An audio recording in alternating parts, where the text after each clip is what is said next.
बातमी आहे आता परीक्षेसंदर्भातली चंद्रपूर जिल्हा सहकारी बँकेच्या शिपाई पदासाठी ऑनलाईन परीक्षेमध्ये गोंधळ झालेला आहे। पुण्यातील नोवा कन्सल्टन्सी परीक्षा केंद्रावर विद्यार्थ्यांचा मोठा गोंधळ बघायला मिळाला। तर परीक्षेला बसल्यावर सर्व्हर डाऊन असल्याचं विद्यार्थ्यांना सांगण्यात आलंय।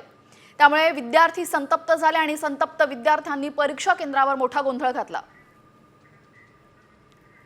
P1 पदासाठी परीक्षा होती आणि सेकंड शिफ्ट होती आणि फर्स्ट शिफ्टचा पण पेपर होता।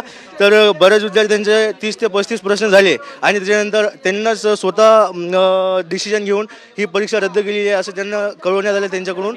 आणि त्यांच्याकडे असं गैरवर्तन आहे आणि जे त्यांच्याकडून आम्हाला प्रतिक्रिया पाहिजे होती तशी काही प्रतिक्रिया मिळत नाही। त्यांना सांगितले परीक्षा रद्द झाली। हा वाशिमवरून आलो होतो, तुम्ही कुठून आलाय? जळगाव खानदेशवरून आलेलो आहे सर। कुठल्या पदासाठी? मी शिपाई पदासाठी आलेलो। कधी आले पुण्यामध्ये आणि काय सांगितलं? मी आज सकाळी आलो सर आणि माझा सेकंड शिफ्टचा पेपर अजून बाकी आहे। तर यांनी फर्स्ट शिफ्टच्याच पेपरला असा घोळ झालेला आहे सर इथे। आणि राहिलं असं की आता जे नुकसान झालेलं आहे आमचं, समजा भाडं तोडं किंवा जो खर्च झालेला आहे त्याची भरपाई आम्हाला कोण देईल सर? तू कुठून आलाय? मी सर नांदेडवरून आलेला आहे। सकाळी 6 वाजता आलेला आहे। फाडले? ये सर अटेंडन्स लेटर आहे, त्यांनी स्वतःच्या हाताने फाडलेलं आहे सर। आम्हाला सुरुवातीला इथलं कुठे चेकिंग झाली नाही सर। मोबाईल सुद्धा अलाउड केलेलं आहे सर, मध्ये मोबाईल सुद्धा घेऊन गेलेले आहेत त्यांनी। कुठलीच काय चेकिंग नाही, काय नाही। आणि आमचे 35, 36 प्रश्न व्यवस्थित पार पडले होते सर। कोणाला माहिती आहे का किती पदांसाठी, शिपाई पदाचे किती पद? 97 जागासाठी। आणि सर ते मोबाईल अलाउड नव्हते तरी मोबाईल होते सर। 97 पदांसाठी होते। हा 97। आणि किती आता काय सांगितलं कारण? सर्व्हर डाऊन सर चेक नाही केलं बरोबर, मोबाईल होते आंध्रे। आम्हाला एकच सांगायचं आहे तात्पर्य, आम्ही यवतमाळ वरून आलोय सर। आम्हाला असं सांगायचं आहे जो एक्झाम घेतोय बा तो स्ट्रिक्ट मध्ये नाही, काही नाही।